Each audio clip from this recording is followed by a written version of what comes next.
নমস্কার বন্ধুরা, গ্লোব বাংলার আরেকটি নতুন ভিডিওতে আপনাদেরকে স্বাগত জানাচ্ছি। এটি হচ্ছে নেক্সার 1, অর্থাৎ কৃষক বন্ধু নতুন প্রকল্পের যে ভেরিফিকেশন হবে সেই ভেরিফিকেশনে এই ফর্মটি আপনাদের ফিল করতে হবে। তো এই ফর্মটি আমি এখানে ফিল করেছি। কিভাবে ফিল করেছি আপনাদের ডিটেলস বলবো, আপনারাও এইভাবেই ফিল করবেন। এবং যে সার্কুলার জারি করা হয়েছিল কৃষি দপ্তর থেকে, সেই বিষয়ে আগের ভিডিওটিতে আমি ডিটেলস আপনাদেরকে জানিয়েছি কিভাবে পুরো প্রসেস সম্পূর্ণ করা হবে। তো অবশ্যই সেই ভিডিওটি না দেখে থাকলে আপনারা দেখে নেবেন। এবং আপনাদের অনেকের কোশ্চেন রয়েছে যে কবে থেকে সেই ফর্ম দেওয়া শুরু করবে এবং সেই ফর্ম আমরা কোথায় জমা করব, কিভাবে করব, এই বিষয়ে আপনাদের আমি ডিটেলস এই ফর্ম কীভাবে ফিল করতে হয় এটা দেখানোর পরে আপনাদের এই বিষয়ে ডিটেলস জানাবো যে এই ফর্মটি আপনারা কীভাবে সংগ্রহ করতে পারবেন বা কবে নাগাদ আপনাদের জমা করতে হবে, কোথায় জমা করতে হবে, ডিটেলস জানাবো।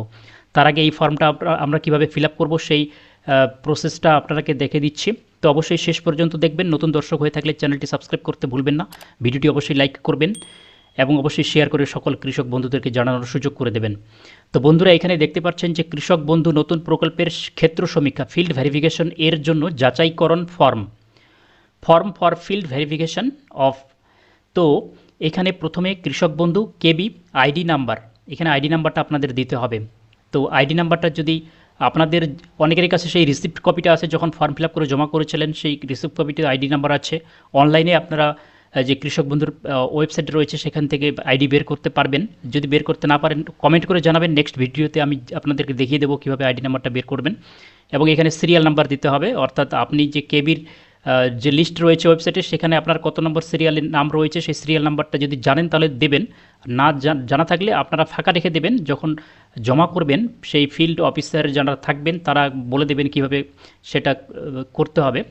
এবারে এইখানে দেখতে পাচ্ছেন যাচাইকৃত, যদি সঠিক হয় তবে যাচাইকরণকারী কর্তৃপক্ষ রাইট চিহ্ন প্রদান করবেন। অর্থাৎ এই যে ফর্মের এই পাশের যে ঘরগুলো আছে এই ঘরগুলোতে আপনাদেরকে কিছু করতে হবে না, এইখানে আপনাদের ফিল করতে হবে। প্রথমে সিরিয়াল নাম্বার রয়েছে 1 2 করে এখানে, তারপরে তথ্যের বিবরণ পার্টিকুলার্স, এখানে যেমন প্রথমে রয়েছে সুবিধাভোগীর নাম। এবারে কৃষক বন্ধু রেকর্ড ব্যাংক পাসবই অনুযায়ী, অর্থাৎ কৃষক বন্ধুতে যে নামটা রয়েছে এবং ব্যাংক পাসবইয়ে যে নামটা রয়েছে, যে স্পেলিং রয়েছে সেই হিসেবে কিন্তু আপনাদের দিতে হবে। এবং এই পাশের ঘরে কিছু লিখবেন না। যারা ফিল্ড ভেরিফিকেশন অফিসার যারা রয়েছেন তারা মিলিয়ে দেখবেন, যখন আপনারা ফর্ম জমা করবেন তারা মিলিয়ে দেখার পর যদি সঠিক মনে করেন তারা এখানে টিকমার্ক দেবেন। ঠিক আছে? তো এখানে আমি যেমন লিখেছি সুবিধাভোগীর নাম আমি প্রদীপ সরকার লিখেছি, পিতা স্বামী স্ত্রী অভিভাবকের নাম যেটা আপনাদের গার্জিয়ানের নাম হয় সেটা এখানে লিখবেন, আমি দীপু সরকার লিখে দিয়েছি। এরপর 3 নম্বরে যেটা রয়েছে ঠিকানা অ্যাড্রেস, তো অ্যাড্রেসের এই ঘরটা এইখানে কিন্তু আপনারা কিছু করবেন না, লিখবেন না। অ্যাড্রেসের প্রথমে কি রয়েছে 3 ক, এই যে 3 ক এখানে রয়েছে ডিস্ট্রিক্ট, তো আপনাদের যেটা জেলা ডিস্ট্রিক্ট সেটা জলপাইগুড়ি লিখে দিবেন। ইংলিশে লিখলে ক্যাপিটালে সব লেখার চেষ্টা করবেন, অথবা বাংলায়ও আপনারা লিখতে পারেন, আপনাদের যেটা ডিস্ট্রিক্ট হবে সেটা লিখবেন। এরপরে ব্লক, সদর ব্লক, আপনাদের যেটা ব্লক হয় সেটা এইভাবে ক্যাপিটাল লেটারে লিখে দিবেন ব্লক। এরপর গ্রাম পঞ্চায়েত, আপনাদের গ্রাম পঞ্চায়েতের নাম এখানে আপনারা লিখে দেবেন। ঠিক আছে? এরপরে মৌজা গ্রাম, আপনাদের গ্রামের নাম এখানে লিখে দিবেন এভাবে।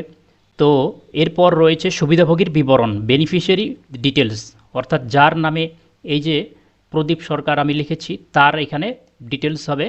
প্রথমে আছে 4 নম্বরে ব্যাংকের বিবরণ ব্যাংক ডিটেলস, এখানে এই ঘরে কিছু লিখবেন না। ব্যাংকের ডিটেলসের কী দিতে হবে 4 ক ব্যাংক ও শাখার নাম, name of the bank and branch, অর্থাৎ ব্যাংকের নাম মনে করুন এসবিআই এবং সেই এসবিআই আপনাদের ব্যাংক ব্রাঞ্চটা কোথায় আছে, আমি যেমন লিখেছি এখানে জলপাইগুড়িতে, জলপাইগুড়ির যে এসবিআই সেটা জলপাইগুড়ি ব্রাঞ্চ। এরপর আইএফএসসি কোড, সেটা ব্যাংকের আপনাদের অ্যাকাউন্টের আইএফএসসি কোড সেটা আপনারা সকলেই জানবেন, আপনাদের পাসবইয়ে দেওয়া থাকে, সেটা এইভাবে লিখে দিবেন। এরপরে ব্যাংক অ্যাকাউন্ট নাম্বার, আপনাদের যে অ্যাকাউন্ট নাম্বার রয়েছে ব্যাংকের অ্যাকাউন্ট নাম্বার সেটা এইভাবে লিখে দিবেন। লিখে দেওয়ার পরে আধার সংযুক্ত মোবাইল নাম্বার, আধার লিঙ্কড মোবাইল নাম্বার, যেই মোবাইল নাম্বারটা আপনাদের আধারের সাথে লিঙ্ক করা আছে সেটা আপনাদের এখানে দিতে হবে। দেওয়ার পরে এরপর রয়েছে আধার নাম্বার, সেই আধার নাম্বারটা এখানে লিখে দিবেন। এপিক নাম্বার অর্থাৎ ভোটার নাম্বার যেটা রয়েছে ভোটার কার্ডের নাম্বার সেটা এখানে লিখে দিবেন। এরপর এএসডিডি তালিকাভুক্ত কিনা, অর্থাৎ এএসডিডি হলো absentee shifted death and duplicate, অর্থাৎ যিনি অ্যাবসেন্টি অর্থাৎ অনুপস্থিত ছিলেন, এসআইআরের সময় অনুপস্থিত ছিলেন, শিফটেড কোনো অন্য কোনো জায়গায় স্থানান্তরিত হয়েছেন, ডেথ মৃত অথবা ডুপ্লিকেট, যিনি ডুপ্লিকেট, ঠিক আছে, এরকম আপনি তালিকাভুক্ত কি না। যদি না হয়ে থাকেন তাহলে এখানে নো করে দেবেন। এরপর পিএম কিষাণের সুবিধাভোগী কিনা, অর্থাৎ আপনি পিএম কিষাণের লিস্টে আপনাদের নাম রয়েছে কিনা, সেই টাকা পাচ্ছেন কিনা। যদি পেয়ে থাকেন তাহলে এখানে ইয়েস করে দেবেন, আর না হলে নো করে দেবেন। বুঝতে পেরেছেন আশা করি। এরপর প্রধান পেশা, প্রাইমারি অকুপেশন, আপনার কি প্রধান পেশা রয়েছে এখানে উল্লেখ করা আছে। কৃষি, কেন্দ্রীয় সরকার, রাজ্য সরকার, সংবিধিবদ্ধ সংস্থা, সরকারি প্রতিষ্ঠান, পঞ্চায়েত, পৌর সংস্থা, স্থানীয় সংস্থা, সরকারি সাহায্যপ্রাপ্ত শিক্ষা প্রতিষ্ঠান বা অনুরূপ কোনো প্রতিষ্ঠানের স্থায়ী কর্মী যিনি নিয়মিত বেতন বা পেনশন পাচ্ছেন।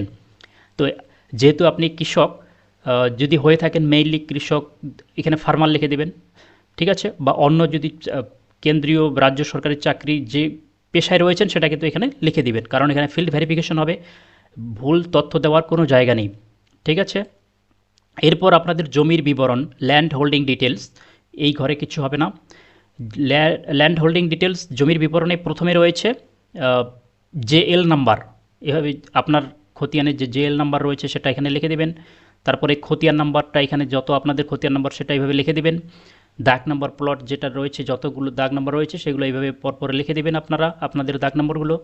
এরপরে জমির পরিমাণ একরে কত হয় সেটা বের করে এখানে পরিমাণটা উল্লেখ করে দেবেন, ঠিক আছে। স্বত্বলিপি ROR এর তারিখ, অর্থাৎ খতিয়ানের যে ডেটটা রয়েছে, যেই ডেটে আপনি খতিয়ানটা বের করেছেন সেই ডেটটাও দেখবেন খতিয়ান থেকে, দেখে এখানে সেই ডেটটা লিখে দেবেন।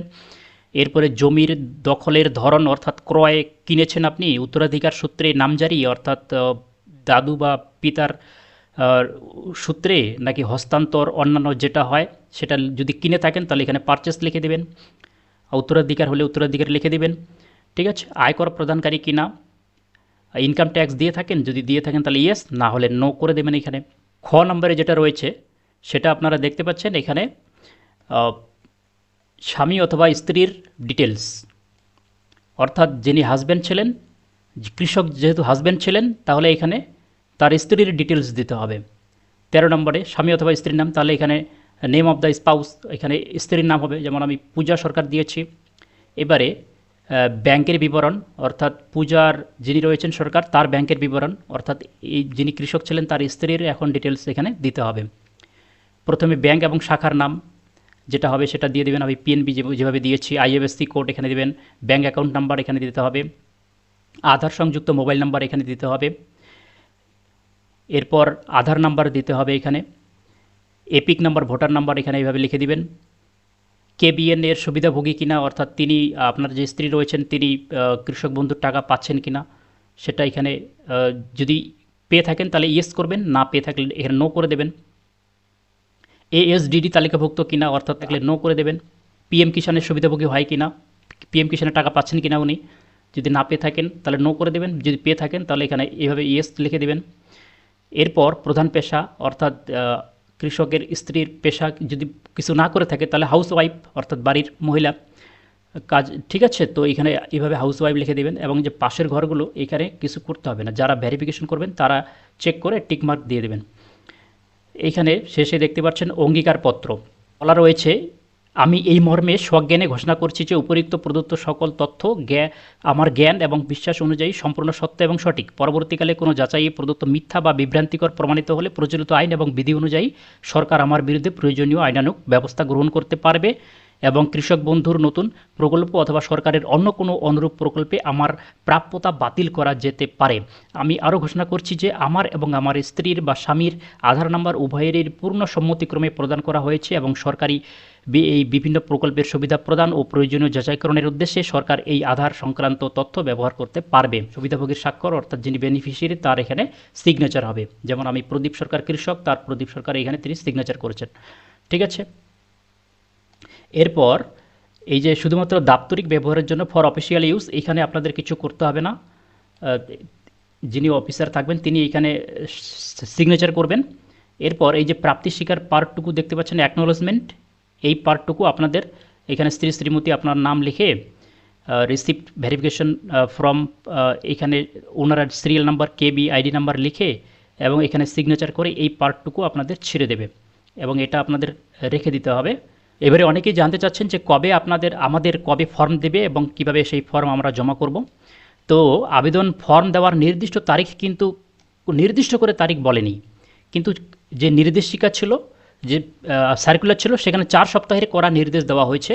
তবে নোটিশের যে 6 নম্বর পয়েন্ট ছিল, 6 নম্বর পয়েন্টে পরিষ্কার বলা হয়েছে যে এই আদেশ জারি হওয়ার পর থেকে 4 সপ্তাহের মধ্যে উইথিন 4 উইকস সমগ্র ভেরিফিকেশন প্রক্রিয়াটি শেষ করতে হবে। কবে থেকে শুরু হবে? যেহেতু সার্কুলারটি 3 তারিখে, জুলাইয়ের 3 তারিখে জারি হয়েছে, তাই নিয়ম অনুযায়ী জুলাইয়ের এই সপ্তাহ অর্থাৎ এর পরের সপ্তাহ, দ্বিতীয় সপ্তাহ থেকেই কিন্তু ব্লক স্তরে এর কাজ শুরু হবে। এবং আবেদন ফর্ম যে কোথায় পাবেন, অ্যানেক্সার 1 এই ফর্মটা, নোটিশ অনুযায়ী কৃষকদের এই ফর্মটি মূলত 3টি জায়গা থেকে সংগ্রহ করতে হবে। সরেজমিনে তদন্তের সময় ফিল্ড অফিসার যারা রয়েছেন, ফিল্ড ভেরিফিকেশন নির্দিষ্ট আধিকারিক বা ভেরিফিকেশন টিম যখন সরাসরি এলাকায় বা কৃষকদের বাড়ি গিয়ে ক্ষেত্র সমীক্ষা করবেন, তখন তারা এই ফর্ম কৃষকদের হাতে দেবেন, অথবা ব্লকের কৃষি দপ্তর থেকে অফিস অব দি এডিএ কৃষকরা তাদের নিজস্ব ব্লকের সহকৃষি অধিকর্তা বা এডিএ অফিসে যোগাযোগ করে এই ফর্ম সংগ্রহ করতে পারবেন, অথবা আপনাদের গ্রাম পঞ্চায়েত বা ক্যাম্প, স্থানীয় গ্রাম পঞ্চায়েত অফিস বা এই কাজের জন্য কোনো বিশেষ ক্যাম্প হলে সেখান থেকেও আপনারা ফর্ম পেয়ে যাবেন। এরপরেও যদি আপনাদের কোনো জানার থাকে তাহলে অবশ্যই কমেন্ট করবেন, ভিডিওটি শেয়ার করে সকলকে জানানোর সুযোগ করে দেবেন এবং অবশ্যই সাবস্ক্রাইব করতে ভুলবেন না। Thanks for watching.